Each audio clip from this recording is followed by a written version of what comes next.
Hey, what's going on, guys? Aren Gardeswell here, and today it's time that we step into our lawyer's shoes with Phoenix Wright, Ace Attorney. Start a new game, and obviously you want to start with the first one. Now it's time to start Episode 1, the first turnabout.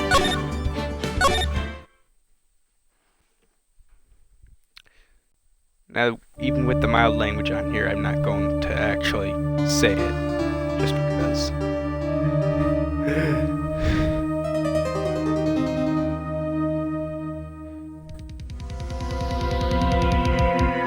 Dang it! Why me? I can't get caught. Not like this. I've got to find someone to pin this on. Someone like him. I'll make it look like he did it.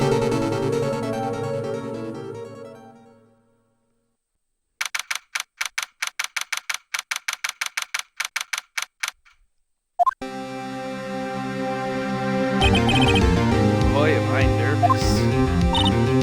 Right. Oh, hiya, Chief. We made it on time. Well, I have to say, Phoenix, I'm impressed. Not everyone takes on a murder trial right off the bat like this. It says a lot about you, and your client as well. Thanks. Actually, it's because I owe him a favor. A favor? You knew the defendant before this case? Yes. Actually, I kind of owe my current job to him. He's one of the reasons I became an attorney. Well, that's news to me. I want to help him out any way I can. I just really want to help him. I owe him that much. It's over. My life. Everything. It's all over. Is that your client screaming over there? Yeah, it's him. Death. Despair. I'm gonna do it. I'm gonna die. Sounds like he wants to die. Yeah. Nick! Hey there, Larry. Dude, I'm so guilty. Tell him I'm guilty. Give me the death sentence. I ain't afraid to die. What? What's wrong, Larry? It's all over. I'm finished. Finished. I can't live in the world without her. I can't. Who took her away from me, Nick? Who did this? Oh, Nick, you gotta tell me. Who took my baby away? Person responsible for your girlfriend's death? Newspapers say it was you. My name is Phoenix Wright. Here's the story.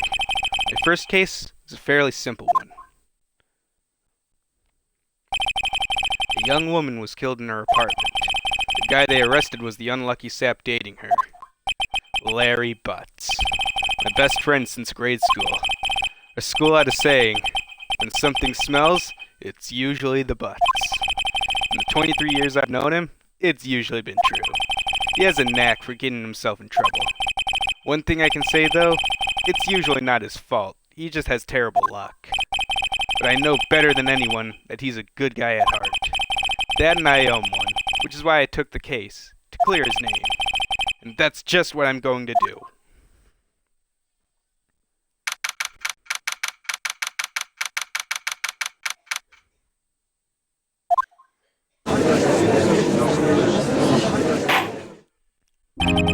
Court is now in session for the trial of Mr. Larry Butts. The prosecution is ready, Your Honor. The, defense is ready, Your Honor. Mr. Wright? Yes, Your Honor. I'm, a little nervous. Your conduct during this trial will decide the fate of your client. Murder is a serious charge. For your client's sake, I hope you can control your nerves. Thank you, Your Honor. Mr. Wright, given the circumstances, I think we should have a test to ascertain your readiness. Yes, Your Honor. Hands shaking, eyesight fading. The test will consist of a few simple questions. Answer them clearly and concisely. Please state the name of the defendant in this case.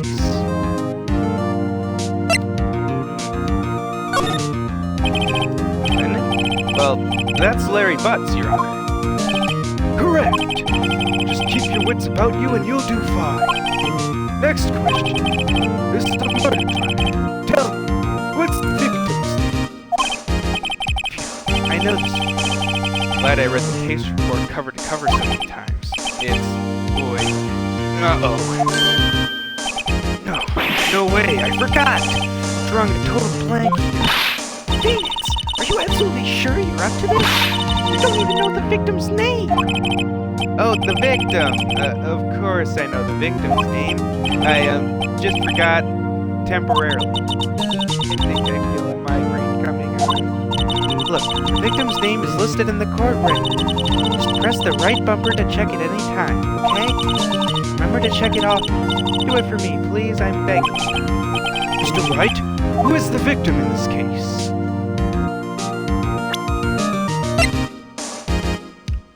We see the name Cindy here, so that's clearly Cindy Stone.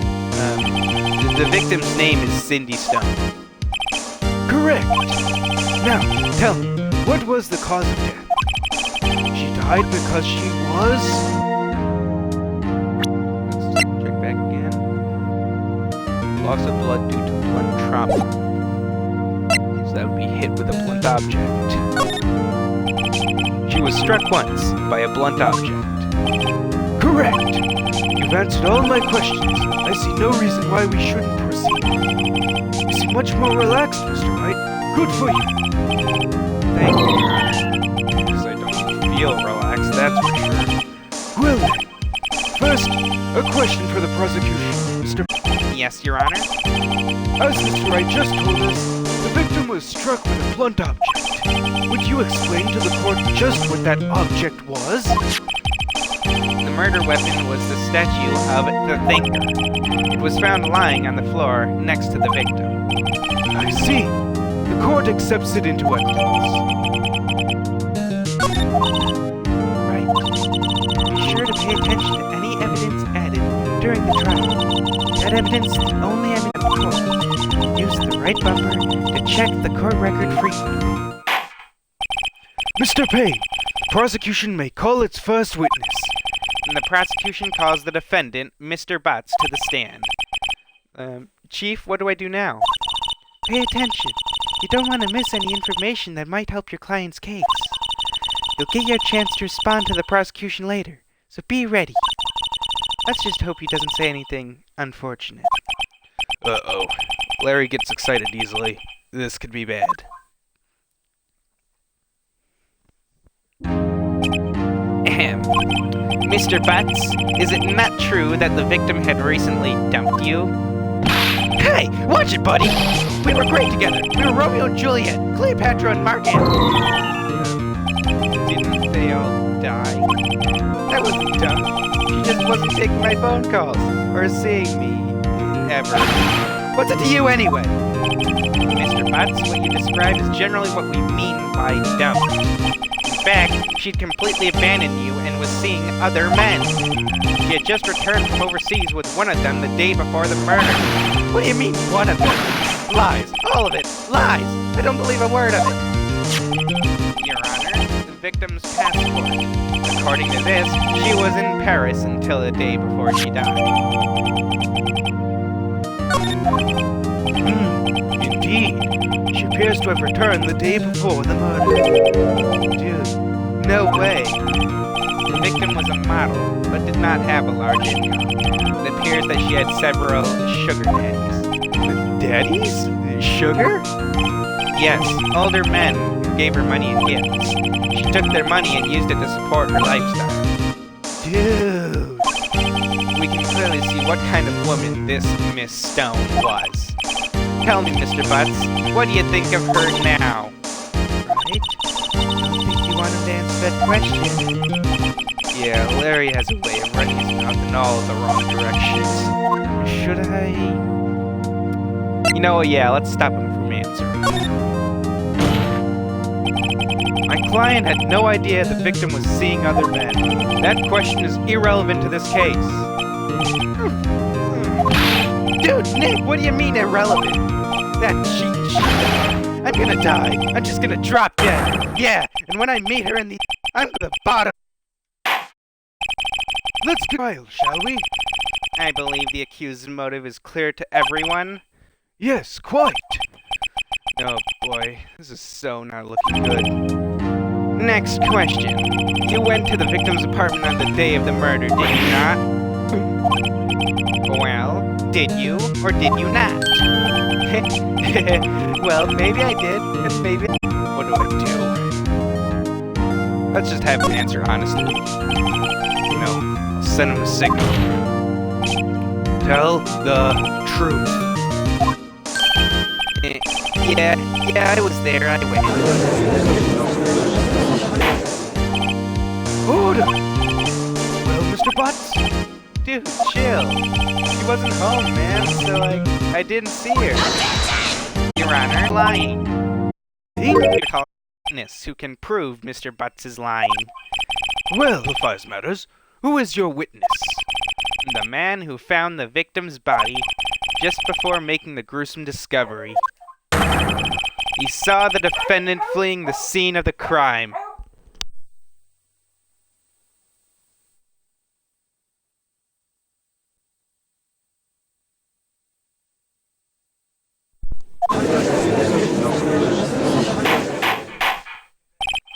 Order! Order in the court!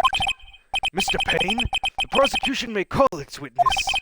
Yes, Your Honor. This is bad. On the day of the murder, my witness was selling newspapers at the victim's building. Please bring Mr. Frank Sowett to the stand. Mr. Sowett, you sell newspaper subscriptions, is this correct? Oh yes, newspapers, yes. Mr. Sowett, you may proceed with your testimony. Please tell the court what you saw on the day of the murder.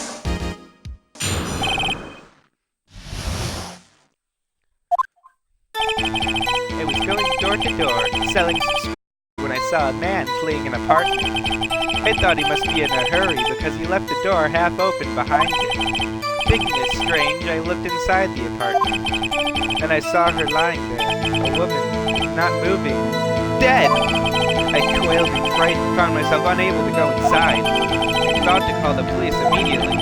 However, the phone in her apartment wasn't working. I went to a nearby park and found exactly. It was 1 o'clock p.m. The man who ran was, without a doubt, the defendant sitting right...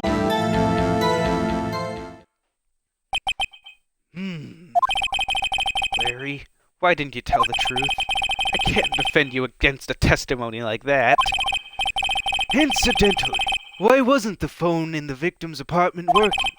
Your Honor, at the time of the murder, there was a blackout in the building. Aren't phones supposed to work during a blackout? Yes, Your Honor. However, some cordless phones do not function normally. The one that Mr. Sowett used was one of those. Your Honor, I have a record of the blackout for your perusal. Now, Mr. Wright.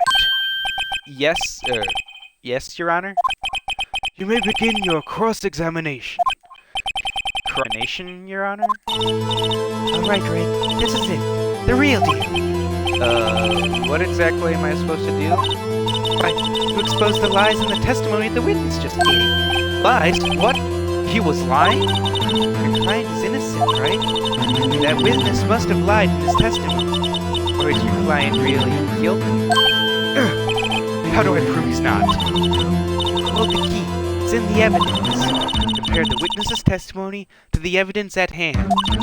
There's bound to be a contradiction in there. First, find contradictions between the court's record and the witness's testimony. Then, once you've found the contradicting evidence, present it and rub it in the witness's face.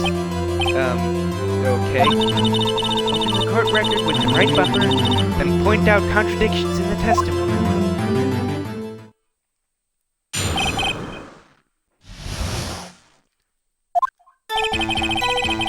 Was going door to door, selling subscriptions when I saw a man fleeing an apartment. I thought he must be in a hurry because he left the door half open behind him. Thinking it strange, I looked inside the apartment. Kinda suspect. I'm gonna press that. What gave you the idea to do that? Well, the door was half open, you see.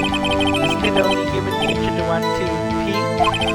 We climb mountains because they are there. It's the same thing. Truer words have never been spoken. Anyone would look inside.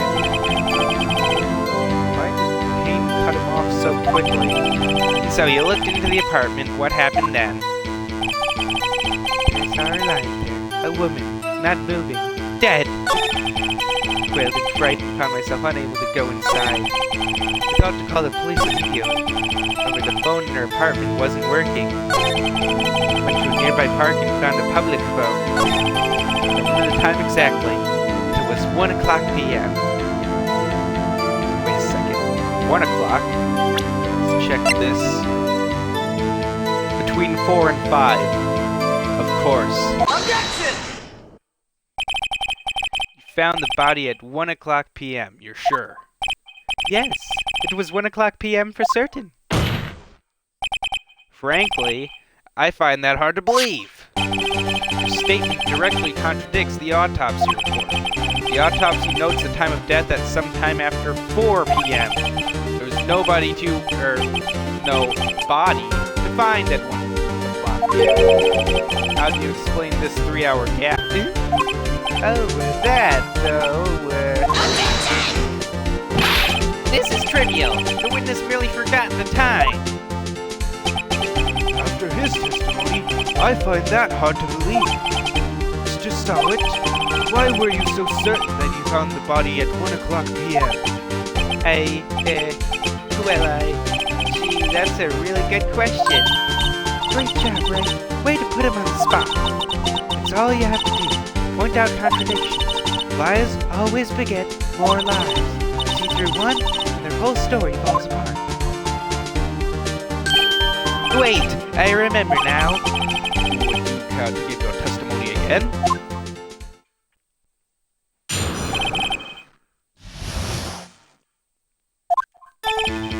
You see, when I found the body, I heard the time.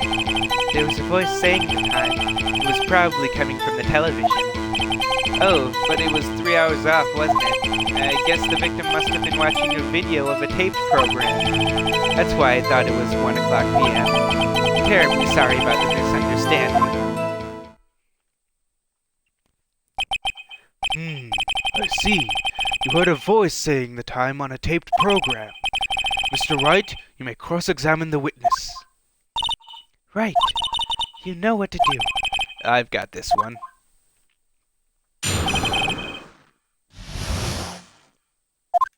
You see, when I found the body, I heard the time. There was a voice saying the time. It was probably coming from the television. That's fishy. Didn't they say there was a blackout? Objection! Hold it right there. Prosecution has said there was a blackout at the time of the discovery. And this record proves it. You couldn't have heard a television or a video. The defense has a point. Do you have an explanation for this, Mr. Sowett? No, I find it quite puzzling myself. Wait, I remember now. Mr. Sowett? The court would prefer to hear an accurate testimony from the very beginning. These constant corrections are harming your credibility. Certainly seem rather distraught. My apologies, Your Honor. It must have been the shock of finding the body. Very well, Mr. Sowett. Let's hear your testimony once more, please.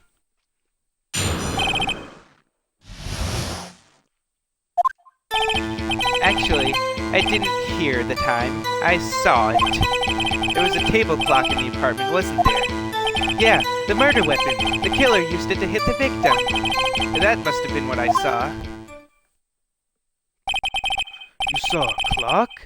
I guess that would explain it. The defense may cross-examine the witness. Gladly.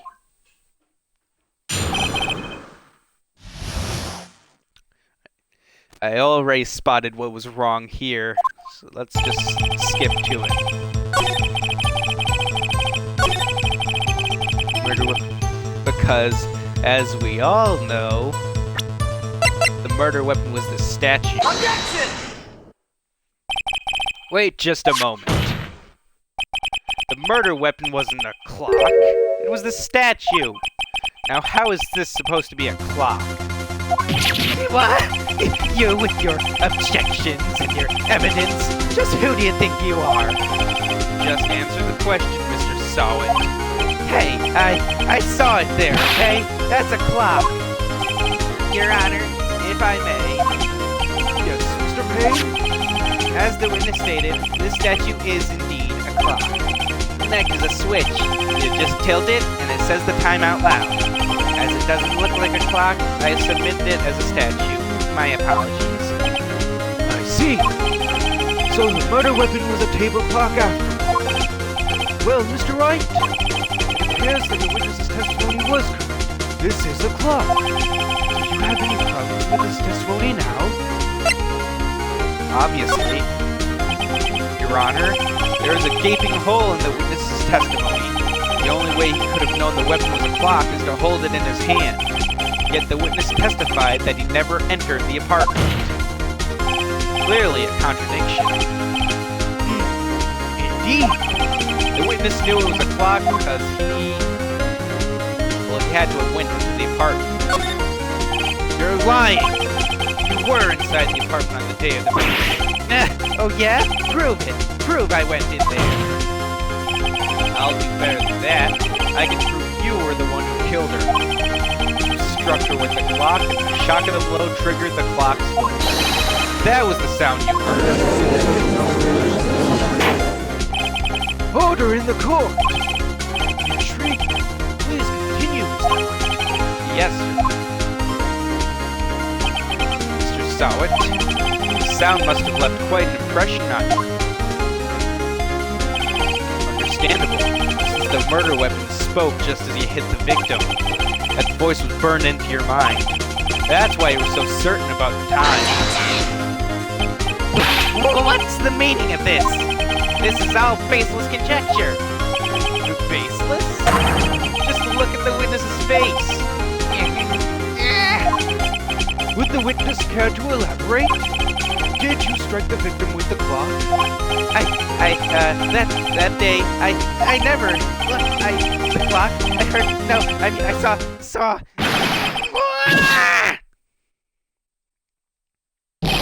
Shut up! I hate you! It was him, I tell you, I saw him. He killed her, and he should burn! Burn! Give him death! Order in the court, I say. Your Honor, a moment, please. There isn't a shred of evidence supporting the defense's claims. Mr. Wright, Your Honor? you claim the sound the witness heard came from the clock. Do you have any evidence? He's riding on this. Better think it through carefully. Your Honor, the sound Mr. Sawyer heard was definitely this clock. The fact which is clear if you simply asking the neighbors, that wouldn't do anything. Yeah, how about sounding the clock? Let's sound the clock now, here in this court. Your Honor, may I have the clock? I ask the court to listen very carefully. I think it's 8:25. That certainly is a strange way to announce the time. Well, he is the thinker, after all. So we've heard the clock. What are your conclusions, Mr. Wright? Mr. Payne, you tell me what time it is now. It's 11:25. As you can see, this clock is exactly 3 hours slow. Precisely the discrepancy between what Mr. Sawit heard and the actual time of death. So, Mr. Sawit, try to talk your way out of this one. got one thing. Talking about now. While it may seem like that clock is running 3 hours slow, it proves nothing. How do you know it was running 3 hours slow on the day of the murder? If you can't prove that, you don't have the case. Right. How am I gonna prove that? Dang it, I was so close. Mr. Wright, it seems you lack the critical evidence to support your claim. Yes, Your Honor. This means I cannot let you indict the witness. Unfortunately, this ends the cross-examination of Mr. Frank Sutton. I come all the way down here to testify, and look what happens. You treat me like a criminal. A criminal! You lawyers are all slime. I almost had it. Sorry, Larry. I failed you. There's nothing I can do about it now. Not so fast, Mr. Sowett. Yeah, I mean, she... That's not right. Don't throw this thing away. Not like this. Think. But she... It's over. I can't prove the clock was slow the day of the murder. Nobody can prove that. Well, yes. But that doesn't mean you can't still win. Try thinking out of the box. Don't waste time doubting the facts. Assume the clock was 3 hours slow, and think through it. Ask yourself, why was the clock 3 hours slow? Figure out the reason, and you'll have your proof. Right? Can you think of a reason as to why the clock would be 3 hours slow? I can. Wait! Maybe I can prove it. Must have evidence somewhere that can prove it, right? Find it and let him have it. Well, Mr. Wright, you say the clock was already running slow on the day of the murder. Have you found evidence to support this claim? Of course. There is a piece of evidence in the court record that can prove my claim beyond a doubt. Tough words. Let's see you pull this one off. Let's see this evidence that proves why the clock was running slow. That would be the passport, because of the difference in time. Take that! The victim had just returned home from abroad the day before the murder. As we all know, time difference between here and Paris is 9 hours. When it's 4 p.m. here, 1 a.m. the next day there. The clock wasn't 3 hours slow, it was 9 hours fast. The victim had to reset her clock since returning home. That's why the time you heard when you struck her dead in her apartment was wrong. Proof enough for you, Mr. Sowett? Or should I say, Mr. Did It?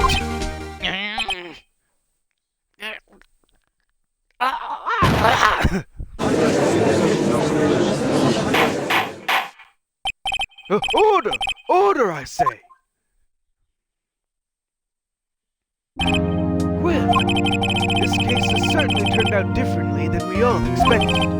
Mr. Payne, your witness? He was arrested and has been taken away, Your Honor. Very well. Mr. Wright? Yes, Your Honor. I have to say I'm impressed. I don't think I've ever seen someone complete a defense so quickly and find the true culprit at the same time. Thank you, Your Honor. At this point, this is only a formality, but this court finds the defendant, Mr. Larry Butts, not guilty.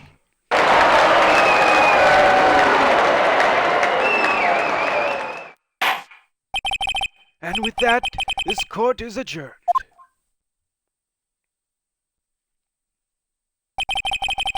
Turns out that Frank Sowett was a common burglar. He posed as a newspaper salesman to check and see when people were out of the house. That day,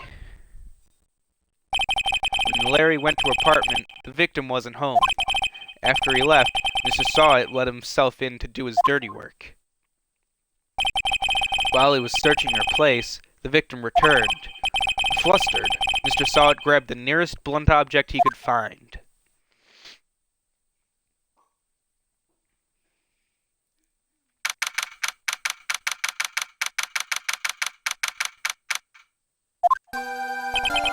Phew. Still can't believe we won. Right. Good job in there. Congratulations. Thanks, Chief. I owe it all to you. Not at all, not at all. You fought your own battles. It's been a while since I've seen a trial end on such a satisfying note. I've never seen the Chief looking this happy. She's this glad. Imagine how Larry must feel. My life is over. Larry, you're supposed to be happy. What's wrong now? Oh, Nick. Don't worry about me. I'll be dead and gone soon. Good. Wait, no, I mean bad. Bad, bad, bad. Larry, you're innocent. The case is closed. But my Cindy Windy's gone, man. Gone forever. Larry, she was Nah, never mind. Congratulations, Harry. Harry? Yes, you. You can practically see the headlines now. Harry Butts, innocent. Thanks. I really owe you. I won't forget this ever. Let's celebrate. Dinner? Movie? My treat. Oh, no, I couldn't. Hey, I was the one who got you off the hook. Oh, hey. Here, take this. It's a present. A present? For me? Wait, wasn't this the evidence that... Actually, I made this clock for her. I made one for her and one for me. Really? You made this? Well, thank you. I'll keep it as a memento. Yo, Nick, can you believe it? I was so into that chick. And she was just playing me for a fool. Don't that just make you want to cry? Larry? Are you so sure? Squeeze me? I think she thought quite a lot of you, in her own way. Nah, you don't gotta sympathize with me. It's okay. Oh, I'm not just sympathizing, really. Isn't that right? Don't you have something to show your friend? Something that proves how she felt about it? Huh? Oh, yeah, right. What the heck is she talking about?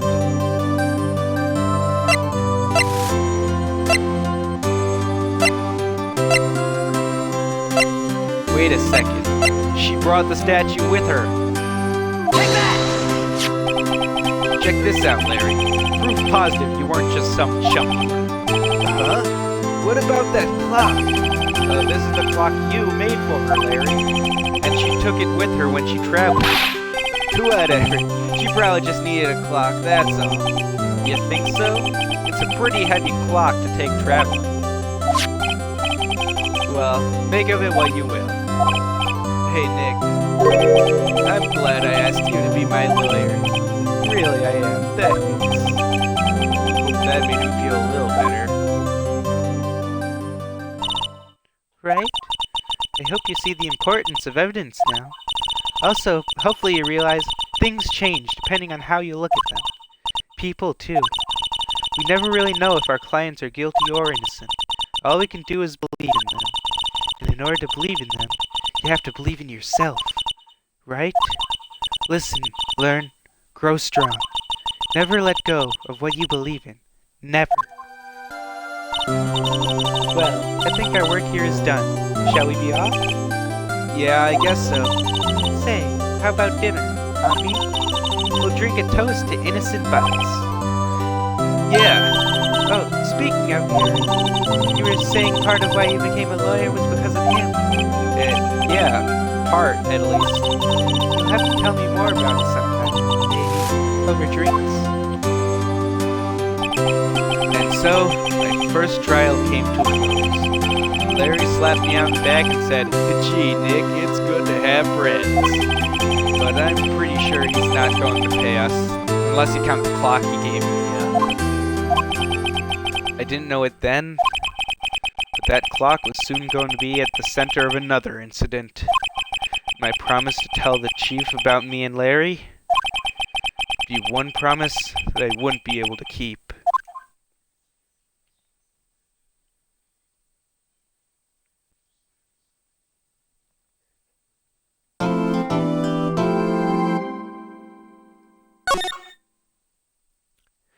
Well, it would seem that this is the end of their live stream, and we'll end of the video as soon as I get out. So, guys, like the video, and you are new around here, and hit that subscribe button, hit the little bell to get notifications, and leave a comment telling me what you think. This has been Gaming Gardevoir, and I'm out. Bye!